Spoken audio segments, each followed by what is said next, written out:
Hello everyone, आज मैं explain करने वाली हूँ sword of the demon Hunter. ये एनिमे थोड़ा डेमन स्लेयर की तरह है, बहुत ज़्यादा अच्छा है, तो आप लोगों को भी देखना चाहिए। तो चलिए एपिसोड को शुरू करते हैं। एपिसोड की शुरुआत में हम देखते हैं कि एक फादर अपने बेटे को बहुत बुरी तरीके से मारता है और उसे स्टोर रूम में बंद कर लेता है। यहाँ पर उसका बड़ा भाई जिंता ये सब चीजें देख कर भी कुछ भी नहीं कर पाता। तो यहाँ पर हम देखते हैं कि वो स्टोर रूम में जाकर उसे बचाने का डिसाइड करता है, लेकिन उसकी बहन स्टोर रूम में नहीं होती। ये देखकर वो बहुत ज्यादा परेशान हो जाता है और पूरे विलेज में ढूंढने लगता है। यहाँ पर हम देखते हैं कि उसकी बहन आधी डीमन और आधी इंसान होती है। यहाँ पर वो बोलती है कि वो इन सब लोगों को छोड़कर चली जाएगी।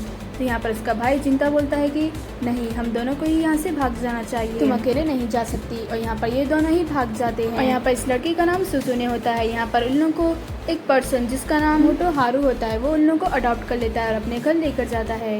यहाँ पर उसकी ऑलरेडी एक बच्ची होती है जो कि इन दोनों को ही देखकर बहुत ज्यादा खुश होती है और उन लोगों से बातचीत करने लगती है। यहाँ पर वो उन लोगों के साथ अच्छा बिहेव कर रही थी और फिर हम देखते हैं कि वो लोग बचपने को एंजॉय करते हैं, खेलते हैं और कूदते हैं। यहाँ पर इस लड़की का नाम श्रिया होता है।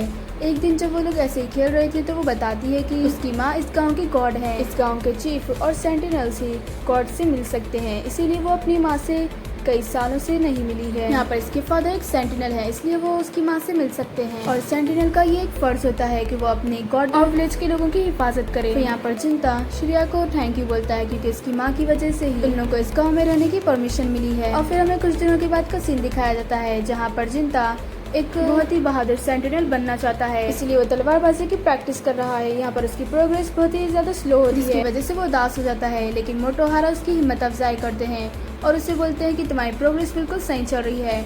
और फिर हमें कुछ सालों के बाद का सीन दिखाया जाता है जहाँ पर जिंता सबसे ज्यादा पावरफुल सेंटिनल बन चुका होता है और वहाँ की नई गॉड श्रिया हिफाजत करने की उसकी जिम्मेदारी होती है। यहाँ पर वो सभी को अपने बारे में बताता है। उसने अभी एक डीमन को मारा है जो कि गांव में एक इंसान का रूप लेकर आ रहा था, लेकिन उसने उसे मार दिया। फिर यहाँ पर गांव के चीफ बताते हैं कि असल में वो डीमन गॉड के लीवर को खाने के लिए आ रहा था, क्योंकि अगर उसने ऐसा कर लिया पुरानी कथाओं के हिसाब से वो इमोर्टल हो जाएगा। इस बात को किसी को भी यकीन नहीं हो रहा होता। फिर यहाँ पर वो बताता है कि पिछले साल श्रिया की मॉम के ऊपर डीमन ने इसी वजह से अटैक किया था और मोटोहारो ने उस डीमन को मारने के लिए अपनी जान कुर्बान कर दी। और फिर हम वहाँ पर एक पर्सन को देखते हैं जिसका नाम क्योमासा होता है जो कि इस चीफ का बेटा होता है। यहाँ पर वो जिंता की बेइज्जती करने लगता है। अब जाहिर सी बात है जिंता तो खामोश बैठने वाला नहीं, इसलिए यहाँ पर उन दोनों की बहस हो जाती है, जिसे देखकर श्रिया उन दोनों को भी एक दूसरे से माफी मांगने के लिए बोलती है और वो दोनों ही ऐसा करते हैं। और वहाँ पर जितने भी लोग थे वो जाने लगते हैं और उनके जाने के बाद श्रिया जिंता के पास आकर नॉर्मल लोगों की तरह उससे बात करने लगती है।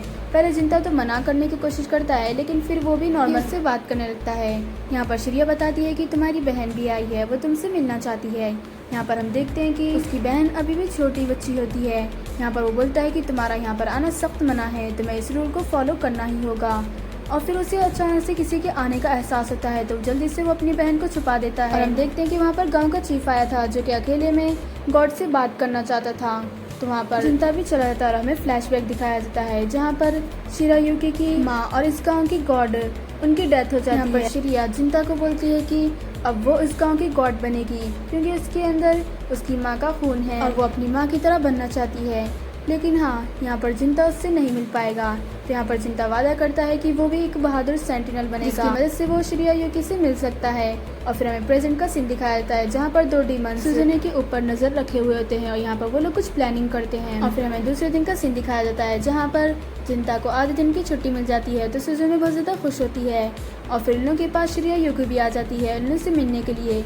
ये देखकर जिंता बोलता है कि तुम्हें यहाँ पर ऐसे नहीं आना चाहिए टेंपल को छोड़कर। तो यहाँ पर वो बताती है कि उसने सभी लोगों से परमिशन ले ली है, तो उसे अब कोई भी दिक्कत नहीं होगी। यहाँ पर वो लोग खाना खाने लगते हैं जो कि जिंता ने बनाया होता है, वो भी बिल्कुल अच्छा नहीं होता। यहाँ पर वो दोनों इसका मजाक उड़ाने लगते हैं। तो यहाँ पर जिंता बोलता है कि अपना मुंह बंद करो वरना तो मैं तुम्हें थप्पड़ मारूंगा। तो यहाँ पर वो दोनों ही हंसने लगते हैं क्योंकि वो सुजुने को थप्पड़ मार ही नहीं सकता और जब सुजुने ऐसा करने को कहती है तो वो चाह कर भी नहीं मार पा रहा होता है। और फिर हम देखते हैं कि वो लोग गांव में ऐसे ही घूमने के लिए जा रहे होते हैं, तो गांव वाले उसे नहीं पहचानते, यानी कि श्रिया को नहीं पहचानते क्योंकि इन लोगों ने कई सालों से उसे नहीं देखा है। और फिर हम देखते हैं कि ये दोनों ही थोड़ी बहुत बात करने के बाद उसी जगह पर जाते हैं जहाँ पर उन लोगों ने एक दूसरे से वादा किया था कि यहाँ पर शिरायुकी गॉड बनेगी तो जिंता सेंटिनल बनेगा। और फिर यहाँ पर शिरायुकी बताती है कि उसने उससे कहा था कि उसे उनके बेटे क्योमासा से शादी करनी होगी क्योंकि वो क्योमासा इसी विलेज का है और साथ ही साथ में ये गॉड है। तो इसके मरने से पहले एक दूसरा वारिस का होना बहुत ज्यादा जरूरी है। यहाँ पर वो सोचती है कि वो जिंता के साथ भाग जाएगी, लेकिन उसे मालूम होता है कि जिंता ऐसा बिल्कुल भी नहीं करेगा क्योंकि वो उससे प्यार नहीं करता। यहाँ पर जिंता और वो दोनों एक दूसरे को ही अपना लव कन्फेस कर देते हैं। तो यहाँ पर वो दोनों ही अपने अपने वादे को पूरा करने की कोशिश करते हैं। यहाँ पर वो बोलता है कि तुम एक गॉड हो तो तुम्हारा इस विलेज के लिए होना बहुत ज्यादा जरूरी है, तुम वैसा ही करो जैसा गांव के चीफ चाहते हैं। तो यहाँ पर वो दोनों इस बात पर एग्री हो जाते हैं और फिर हमें दूसरे दिन का सीन दिखाया जाता है जहाँ पर उनको मालूम होता है कि डीमंस गांव में एंटर कर चुके हैं। यहाँ पर वो लोग जिंता को इस डीमन को मारने का ऑर्डर देते हैं। तो जिंता वहाँ से जाने लगता है, लेकिन क्यूमासा उसे रोककर पूछता है कि आखिर तुम्हें फर्क क्यों नहीं पड़ा, क्योंकि मेरी और शिरिया युकी की शादी होने वाली है, तुम्हें इससे कुछ फर्क क्यों नहीं पड़ा। यहाँ पर वो बोलता है कि गांव की हिफाजत सबसे पहले आती है, वो एक गॉड है, उसे तो ऐसा करना ही पड़ेगा। और फिर यहाँ पर वो डीमन को मारने के लिए चला जाता है। हम देखते हैं कि वो जो दो डीमंस थे उनमें से एक डीमन सुजुने के पास आ जाती है और दूसरा जिंता से लड़ने के लिए चला जाता है। यहाँ पर हम देखते हैं कि जिंता उस डीमन से फाइट कर रहा होता है। यहाँ पर वो अपनी पूरी ताकत का यूज करके उसका एक हाथ काटने में कामयाब हो जाता है।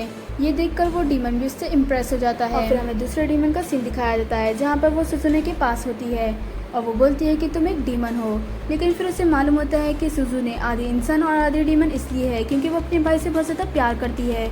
तो यहाँ पर वो सुजुने को भड़काने लगती है और बोलती है कि तुम्हारा भाई अब बहुत बुरी तरीके से मरने वाला है, तुम्हें उसे बचाना होगा, इसके लिए तुम्हें अपनी पावर को जगाना होगा। पहले तो यहाँ पर सुजुने मना करती है, लेकिन फिर वो डीमन सुजुने को बताती है कि शिरिया युकी तुम्हारे भाई को धोखा दे रही है।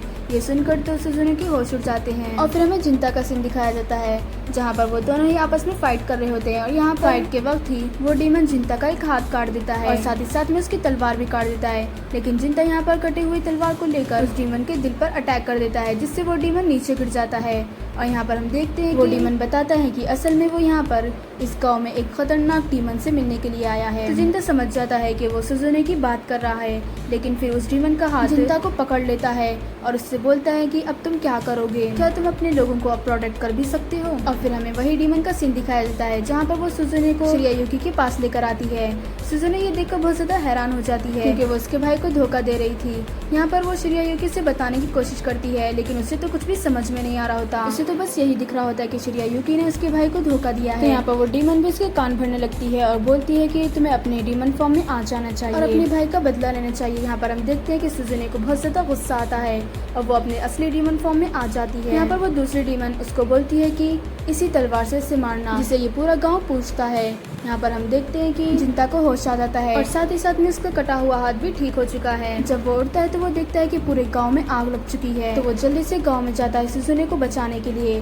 और यहाँ पर हम देखते हैं कि जिंता सही टाइमिंग पर वहाँ पर पहुँच जाता है और शिरिया युकी को गले लगा लेता है, लेकिन सुजुने शिरिया युकी के दिल पर मार देती है, जिसकी वजह से शिरिया युकी मर जाती है। ये देखकर जिंता बहुत ही ज्यादा गुस्से में आता है और उस डीमन पर अटैक ही करने वाला था कि उसे मालूम होता है कि ये तो उसकी बहन सुजुने है, जिसकी वजह से वो अटैक नहीं कर पाता। और उससे पूछता है कि आखिर तुमने इसे क्यों मारा। तो बताती है कि इसने तुम्हें धोखा दिया है, तो अब तुम्हें नहीं देखना पड़ेगा कि वो किसी और से शादी कर रही है। यहाँ पर जिंता बोलता है कि तुमने उन्हीं लोगों को धोखा दिया है जिन्होंने तुम्हारी परवरिश की थी। और फिर हम देखते हैं कि जिंता की जो हाथ का डीमन होता है वो भी जाग जाता है। यहाँ पर जिंता एक डीमन बन जाता है और वो गुस्से में अपनी बहन के ऊपर अटैक करता है और उससे बोलता है कि मैं तुम्हें मार दूंगा। ये सुनकर तो सुजुने भी बहुत ज्यादा हैरान हो जाती है। वो समझ जाती है कि उसके भाई ने भी उसे अकेला छोड़ दिया है, तो वो डिसाइड करती है कि वो इस पूरे वर्ल्ड को डिस्ट्रॉय कर दे। यहाँ पर जैसे ही जिंता उसे मारने वाला था कि जब भी वो डीमन बीच में आ जाती है, जिसकी वजह से सुजुने को वहाँ से भागने का मौका मिल जाता है, लेकिन वो जाते जाते बोलती है कि मैं इस पूरे वर्ल्ड को डिस्ट्रॉय कर दूंगी और साथ ही साथ में तुम्हें मारने के लिए मैं दोबारा से आऊंगी। और फिर हम देखते हैं कि जिंता शिरिया युकी की लाश को लेकर जोर जोर से चिल्लाने लगता है। और फिर हमें कुछ दिनों के बाद का सीन दिखाया जाता है जहाँ पर जिंता डिसाइड करता है कि वो विलेज के बाहर जाकर डीमंस का खात्मा करेगा और उसके अंदर का जो डीमन है जो कि सुजुने को मारने की कोशिश कर रहा है, वो भी उससे कोई पीसफुल सोल्यूशन देख लेगा। और फिर जब भी वहाँ पर वो गांव के चीफ आ जाते हैं, यहाँ पर जिंता को वो वही तलवार देते हैं जिसका पूरा भी गांव पूजा करता है।